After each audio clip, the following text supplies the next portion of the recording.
Hello, everyone, and welcome to this webinar. I'm Francis Seeley from GlobalNet 21 and Enfield Climate Action Forum, and this is one of the many webinars we do.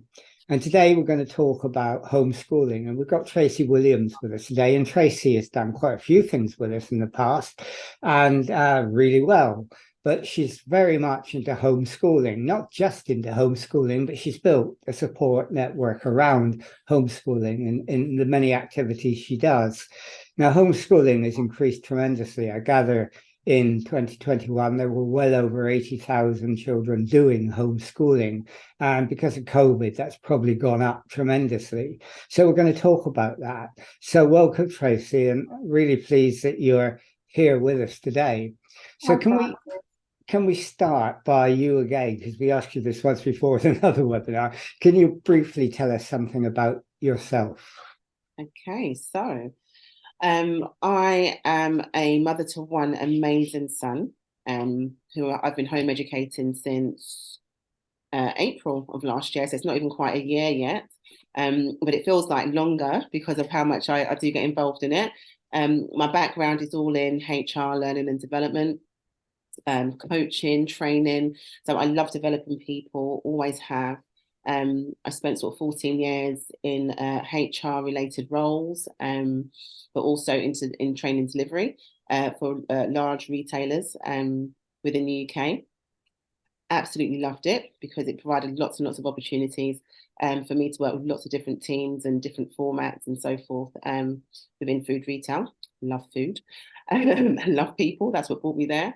I also did a master's in HR and employment studies. So I have a really huge emphasis on the importance of education. But I also want to be able to provide a really high level of education for my son, which is very important. But I think it needs to be done in a way that suits him. Okay, let's talk about that. That suits him, you say. Now, suiting him, you've chosen homeschooling. Why did you decide to do that?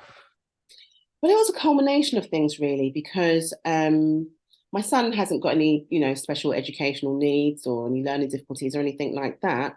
And he was in a very good school. And I think that what brought me initially to homeschooling was obviously during COVID, he expressed the fact that he really enjoyed me home educating him. And he asked me if I would homeschool him because I do it better than his teachers. So I kind of paused and looked at him because I really enjoyed it myself, to be honest. And I said, all right, let's kind of let's go back to that, or let's just hold that thought for a minute.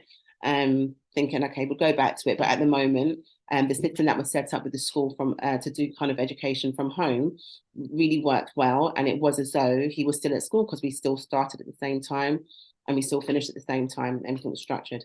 But as obviously COVID impacted, it impacted me massively financially. And as a result, I had to kind of make a decision as to whether or not I was going to continue with him in a fee-paying school or whether I was going to take him out and home educate him. And I made the decision to home educate him. So that was the big decision. Putting him into a state school wasn't an option for me.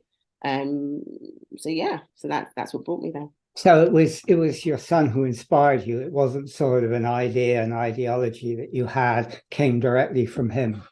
No, yeah, it came from him during that time. And I thought to myself, there was one incident that happened whilst we were home educating, and he was being given a spelling test, which was obviously coming from school. I know what he's been spelling previously, but that was a kind of turning point for me. And the words that they were giving him to spell were insulting to me. It was insulting to him. And I thought, well, if they're going to, I'm paying a lot of money for him to be at school. And if that's what they're going to be asking him to do, then I could do it myself.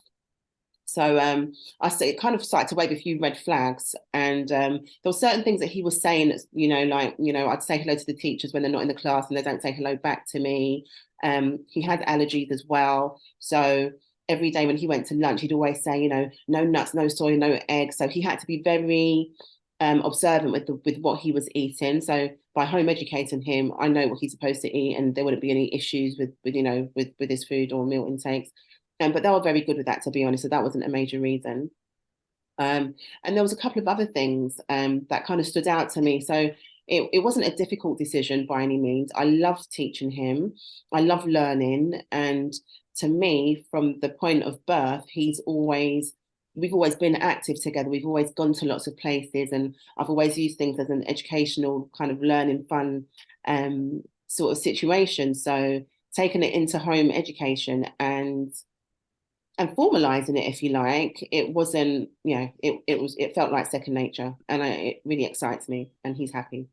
So schools, formal schools, the food, spelling, all of that, you felt that there were real problems there.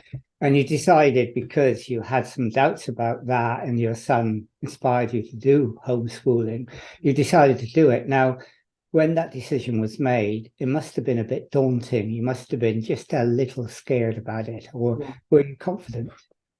Yeah, it was daunting actually, because it wasn't, at that point, on that day that I made the decision, it wasn't planned, so to speak. It was a case of like, this is the situation that I'm in. What do I do? And I was like, why don't I start home educating? So the opportunity had arisen for me to kind of venture into it. So I said to him, look, I think it was a Sunday, and he was due to go back to school on the Monday after half term. And I said to him, look, we're going to try home educating, and we're going to see how it works for a month, and we're going to go into the Easter holidays, and then we'll kind of assess it from there. And his first reaction was, he was very calm, and then he said, but I'm not going to see a certain friend. He named a friend. He said, but I'm not going to see, such and such. And I was like, oh my gosh, that kind of got me in the heart. And I thought, just trust yourself, trust the process. And I just asked him to trust me, and said I would never make a decision that wasn't going to be in his best interest. And then I kind of started to go through all of the friends at school that were in his class that he played. So I started to name everybody. Do you play with this one? No. Do you play with that one? No. So it kind of started to break down all of the, what's the word? All the objections. They started to break down all the objections about, the friends that he plays with. And then I started to assess with him, how long do you play with them for? So we looked at the amount of time that he actually spends playing with them in the playground. And actually it wasn't very long. It was maybe about, in total, half an hour between sort of break time and lunchtime after they've eaten. So I said, well, actually, there isn't a lot of time that you spend in school playing with them. And so you can't talk to them in class, in a playful way. So why don't we just arrange, play dates with the friends that you want to spend time with? And then you'll also still have football. So you'll still see your friends at football, on a Tuesday and Sunday. So we won't stop that.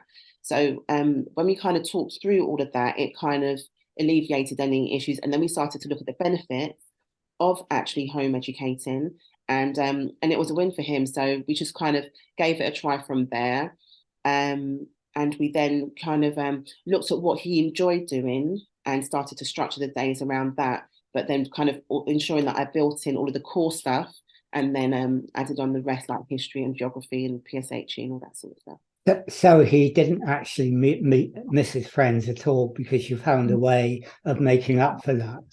Yeah, I made sure as well that he had so he has his social circle on the PlayStation, if you like, and that's a tight-knit circle. I know all the parents, I have all the notifications that come up on my phone if he gets a message or an invite or anything like that.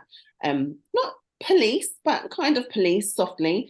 So he had that circle, and we started to go football just to their training with that circle of friends. So he was seeing them once a week, as well as speaking to them after they finished school. And then I found a way, to make sure that he still connected with those that he played with the most through football and I think, and yeah, Mm. yeah. I mean, I think a lot of research shows that homeschooling doesn't impact badly at all on No, social skills. It probably does the no, opposite. So, I mean, absolutely. that's quite good. But the other thing is, I mean, you talked about history and geography and English and et cetera, et cetera.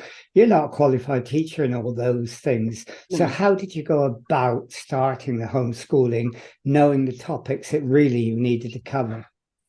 Okay, so firstly, you don't need to be qualified to be a home educator.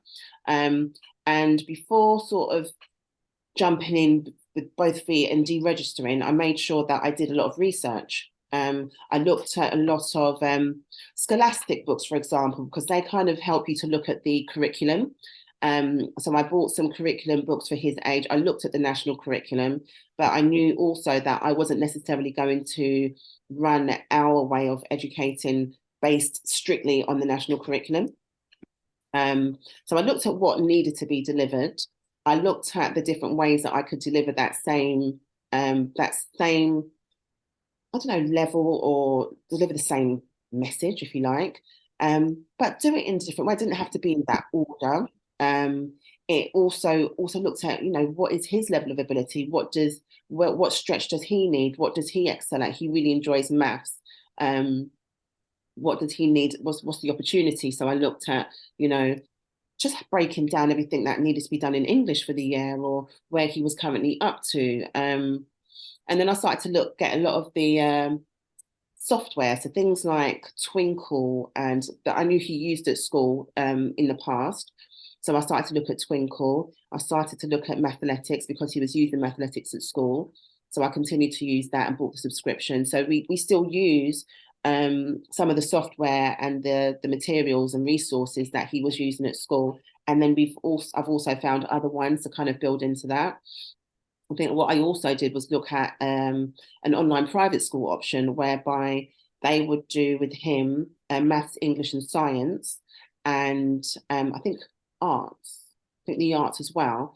And then that way I had an assessment with them. He passed the assessment for the year above.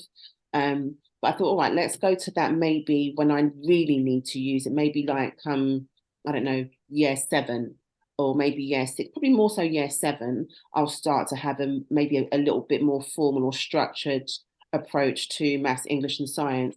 But I feel more than happy and comfortable to deliver these things to him. And what I also know is that if I need to, I can get a tutor for the school that I'm looking at and that I have looked at. They provide a teacher for 3 hours a week on those key areas. So and then if he was ever stuck outside of those 3 hours, he could always just message the tutor with the question, and then they'll pop up in a video. So that way I'd always feel supported, and we can do that from anywhere in the world. So it just opened doors to the opportunity to travel and world school. Yeah. I mean, that's interesting, because I mean, some people think when you're homeschooling, you're doing it all on your own and there's no help around. But you mentioned creating almost a hybrid model where you actually are the organizer, but you can bring people in as well at the same time. Absolutely. So you're not on your own, are you? You've got a support structure out there. Not at all. So when I need to, I know what avenues are out there to support me, and I know what software I can use. There's so many communities. I've got goosebumps, like literally that you're not on your own. There's so many communities out there where you can tap into for knowledge or information, or for signposting. And I found that people come to me for advice about things. And equally, the content that I create and the questions that I've asked for members to join my groups have helped me to understand what are the challenges that are being faced by other home educators. So then I will know what sort of content to start creating to kind of help them or to signpost them. But yeah, you're definitely not by yourself. So what I also wanted to do, which was very important to me, is to create an educational platform where he would have fun, socialize, and learn at the same time, with very specific learning outcomes. So I used to like comment and post in a lot of other groups, and I found that people would say to me, "Oh, you can't post this, and you can't say that, and you can only post this amount of times during the week." And you can't. I was just like, "Come on!" I'm like, I'm going to start one myself. I'll start my own group. No one can tell me when to post, how to post, where to post, what to say, what not to say, and what to promote. So I started my own group, which now has just under 1,300 home educators in it, and the type of events that I wanted to see and experience for my son, I wasn't seeing them anywhere. So I started to create them myself. And I thought, all right, well, I'm going here with my son. Who wants to come? And I kind of started it like that. And then it kind of grew. And then I thought, well, this is taking up a lot of time. So then I set it up as a business and registered it as a limited company. And now I run events a few times a week that are educational in focus. And and they always have some sort of curriculum link, or like, I think, okay, well, he's not doing drama. We tried the Pauline Quirk Academy. He tried it for a few weeks, didn't really like it. I'm not going to force him. So I thought, right, let's start going to the theatre every month. And that way we can do some pre and post works around the production that we're going to see. We can invite other home educators to come with us. He starts to see, you know, other children that are familiar to him from other events that they've attended. And it kind of just really brings the community together, because you know, everyone's online all the time. You see a name, but when you get to put a name to a face and see them in real life, it's kind of different and it's nice. So I mean, yeah. so you created this Facebook group, which is amazing, really, because I guess you wanted support, you wanted a community. Yeah. How did you get 1,300 people? Are there 1,300 people who are just curious, or are there 1,300 people out there who are homeschooling and want the sort of support that that community gives them? They are 1,300 homeschoolers. There might be 1% that aren't. I.e., there may be someone that has said that they're wanting to homeschool, or they're about to start homeschooling in such and such a time. So I do have a vetting process. It's a private group, and I do ask a set amount of questions to enable me to decide whether to accept them or not. So one of them is, the first question is, are you currently home educating? If they're not, I tend not to let them in unless I then message them personally and get into some sort of dialogue to understand why they want to join the group. I also ask a question to understand what challenges they're facing, and also capture their email address so that I can send them something that will be of value to them. But also it helps to kind of keep them in my database, because, you know, Facebook isn't very reliable, and if one day they decide they're going to chop my legs off, then I'll not be able to contact these people. So I've requested the email addresses. So that's firstly how I start to kind of get them in. A lot of the time it's through word of mouth. People send me messages. Also, when they go on to request access, I always check their what other groups they're like affiliated to that I'm part of.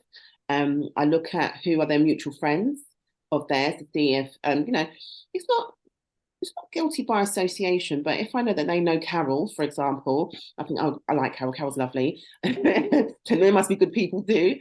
You know, things like that. But yeah, a lot of the time I look at key things. What are the groups they're joined to, who they know that I know, and what are their reasons. So Okay, so we must make sure Carol sees this. I But didn't her surname though. no, I know. I mean, having a group like that, does it mean that, for example, you find that maybe, I don't know, half a dozen, 10 parents have a child who wants to learn Spanish, and it means you can get them together to do that? And does it also mean that you have people in that group who have experience in Spanish or whatever topic? And so you've got a sort of, you know, a board there of talent, not just the people who want support. Exactly. Oh my gosh, there's so many directions that I want to take the group, but I'm kind of taking in a step-by-step approach. It's not been a year, so I think literally I registered the company in July, and I started to really focus on the group from May. Like I had my first event in May, and that first event had 80 people. So that was like, okay, then there's you know, that's proof of concept for me. So then from there, I just started to organise more and more events. So what I do, I tend to notice as well what the occupation is, or what type of business these home educators do. So that way I know that I can tap them up. So sometimes I've said, okay, well, you deliver French, or, you know, would you be interested in creating a French lesson for the home educated children within the group, and do like an online class kind of thing. So that is definitely something that I've started to do. Even today, I posted that it was face and body art, National Face and Body Art Day today or something. And one of the members who does it, you know, work in that field, she shared something. So I thought, okay, let's promote all the people that do face and body, you know, body art type of professions within the group, and support each other. So there's a whole business piece that I'll be doing with the home educators coming soon. There'll also be different clubs, so like a debating club, a book club, a debating society, French club, chess club. So there'll be all these different things. I'm starting a financial education club. from the Robert Kiyosaki Rich Dad Poor Dad kind of series. So he's got the game called Cash Flow 101. So I thought, well, let's try and teach kids financial education in a fun way, but as a club. So I'll meet up, I'm setting it up so there'll be like 6 people that can play at one time maximum. And we'll learn about financial education using Rich Dad Poor Dad. So in a way, you're setting up a network school rather than an institutional school, which is really like that. No. well, it's sort of interesting because you have all the support and you have, all these ideas of getting people together. And you're a very enterprising person. But what about a parent who knows nothing about this, doesn't know about networks, but is really frustrated with the schooling system and feels they want to educate their child at home? But they don't know where to go for help. They don't know what to do and they don't know how to start. That must be awful for them. Well, as you say that, what I did in January, and I even poked at it again yesterday, is I delivered a workshop, a session. It was a planning session, and it's geared towards home educators and potentially the new ones more so than the more established ones because they've kind of got their way in their groove already. But it's more like a planning session to help them to look at like, what is your goal for home educating? Like, what is it that your child wants or needs, or what do they enjoy and what do they like? So it kind of gives them the opportunity to take the time out to really think about it, to really start to set goals and to kind of immerse themselves in those goals and to kind of chunk it down into like, each area, for the family, for the child, what do they want to get out of it? And then from there, build out, identify what resources do they need to kind of help them to get there? What people do they need to connect with? If it's a tutor, even identifying whether or not they want or need a tutor and what times of the day would they want to have that. So, and then the workshop would then go on to kind of building out an action plan to kind of implement that. So that's something that I delivered that workshop to kind of road test it in January. The feedback at the end that I asked for, they said it would be great if they could spend more time in each of the 3 segments. So yesterday I said, all right, well, I'm going to start delivering it in that way. So it'll be 2-hour blocks for the 3 sessions on a Wednesday from 7 till 9. And it starts from the 22nd of February. So that's one way. Another way is that with the email addresses that I collect, I've said that I'll basically share with them a skills checklist. And with that skills checklist, it will basically help them to identify what the areas of opportunity are for their child. So it could be that they look at, I don't know, if their child's in year 5, they would use the national curriculum or the checklist that I create and go through for maths, English and science as the core, what the areas of opportunities are. And then anything, it's like a training needs analysis, anything that their child needs to then develop on, they can then use that to start to plan what their curriculum will look like for the rest of the year, in those areas. I mean, do you, when you are a home educator or you want to home educate your child in your own home, do you have to be a special type of person? Do you have to have a special aptitude? I mean, someone who works full time and they may find it difficult to home educate. You, in a way, can adjust your time. I mean, how does someone with a full-time job, with a cost of living crisis, fed up with the institutions that already provide education, how can they start homeschooling? How could you give someone with those small amount of resources the hope that they can do it? Right, so I think there's a multitude of things to think about. One is this something that they want to do or deliver themselves, or is it something that they would want to get support with to deliver for them? I know that there's some home educators that have their parents that are involved. So I speak with grandparents that are involved with educating their grandchildren, for example, or it may be that if they are remote workers, they might be part-time in the job, on location, part-time at home, and sometimes the husbands swap around, so they kind of go opposite to their partners where there's a partner situation there. There's some that can do online schooling, because really when you're home educating, you don't need a full school day. So it might be that they just do 3 hours, and it may be that their child works best in the morning. So they do, I don't know, they could do, say, from 8 till 11 educating, and then they might work the rest of the day. And have someone, I don't know, they may have a childminder, or they may have their parents step in and help them look after their child. So it's just, you have to look at what availability of time you have for yourself, because we do need to provide a high quality full-time education type of thing for our children. So it's just about how you best going to deliver that.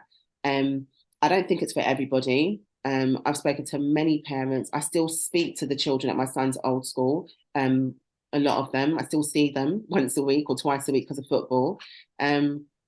And they would love to. Even some of my son's friends, they ask their parents, "Oh, mum, can you homeschool me?" They're like, "No way!" And they're like, no, categorically, because it's not for everyone. They're like, "I would love to, but I don't have the patience," or "I'd love to, but work." So it really does depend. And it's not something, as I said there, that's for everybody. You talked earlier, or at least I talked earlier, about hybrid model. You were talking about, educating from home, occasionally get a tutor, and you just mentioned something else interesting. There's online learning as well, isn't there? So you can combine a whole series of things to make the home education experience work, because there is online help, is there? Oh, definitely. So from an online perspective, there's things like Time for Learning. I've tried some US models as well. And Time for Learning is one that's really good, because you pay something like £24 a month. And for your grade age, the only thing that concerns me slightly with the American side of things, which is kind of why I haven't jumped in with the private school that I found, is just the spellings. So there's certain spellings in the American dictionary or American language that's, Z's and S's and that sort of thing. So I don't really want to confuse the situation with the spellings, but I thought, well, maybe I'll just have to work a bit harder in that area. But yeah, you've got online schools. There's a lot of UK online schools. I've vetted a few of them myself, spoke to the owners of some of them as well. Wasn't quite convinced with some of the organisation there was one in particular that sounded really, really good. But then when I spoke to her, she wasn't structured in how she was approaching her things. The tutors that she was going to use, they were only could be done at a certain time. But the one that I do like, international schooling, they're absolutely brilliant. So it's just a matter of time. Plus, I know someone that is already using them, who schools from Mexico, she's sometimes in Portugal. So she's kind of all over the world, and she manages to still educate her son to a really high standard with them. I suppose one of the dangers is that people will pick up a really bad online learning course where you had someone who's doing it not very professionally, not very well anyhow. But having a group like you've got, you can get people to check, can't you? You can almost get a sort of peer review of those sort of online sites in your community to review it. So you can come up with a recommendation that you're fairly confident about and that you can recommend with that confidence. Yes, I'm forensic.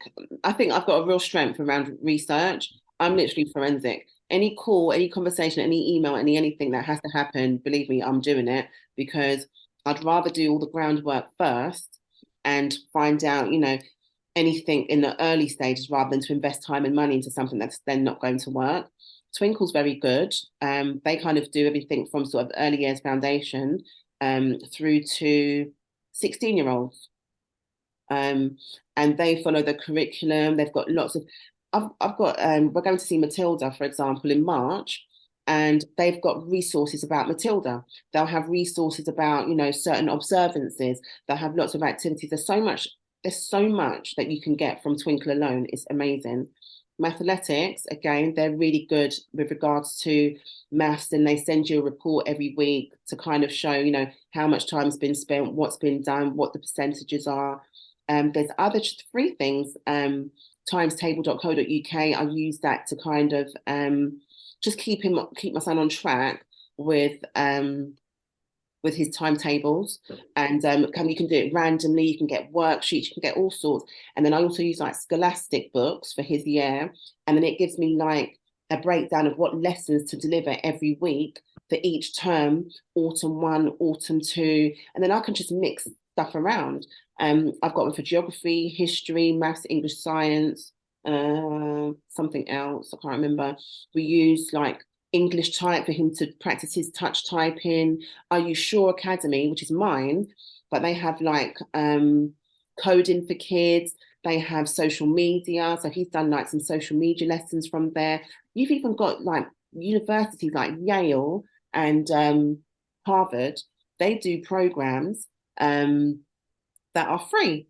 So you can do online programs with them. And then if you want to purchase the certificate, you might pay £150 and you can do the certificate. But I could do something with him on that. Like we started something on Egyptology with Yale. So when I kind of start to get really, really kind of serious on that, I don't want to overwhelm him, but I've kind of like done a lot of research. So once I start to kind of get him really focused on stuff, some of these things will come into play even more. There's another program that I found that he can do workshops, but all the events that I create, like we slept at London Zoo and they did like a a giant beast. I can't remember what it's called, but they did a workshop at London Zoo and they get to touch and feel things and do like investigatory work and questions, and they did it in their pajamas. We did like walk arounds at night and learn about all the animals under the red torchlight. There's so much that can be done. Oh my gosh. We did Science Museum, home education days. We're going to the Royal. We went to Let me stop you because I sorry, can't. yeah. No. Because listening to you, it sounds really daunting. If someone wants to do this and they hear you, they might get so overwhelmed saying, "How do I find out about all this stuff?" I mean, she knows a lot. How do I find it out? I want to do it. But remember, I'm not new. I'm new. I'm not even 12 months in. I never considered home education before. So if I can learn or find out about these things, then so can someone else. But everyone's motivation and drive is different. So a lot of the time, people will come to my group because someone says, "Oh, there's this group and she does lots of really cool events and trips and stuff like that." All you have to do is once you've read the description, you press on the PayPal link and you pay. They don't have to do anything else. Whenever I do trips, it's a case of, it tells them everything about it. It tells them what age it's for, what the content is, how to pay, the date, where to go. All they have to do is turn up. So from that perspective, and I think that's why it's grown so much, it's because they don't have to do anything, because they will say to me, they don't have time to think about, to kind of come up with the events.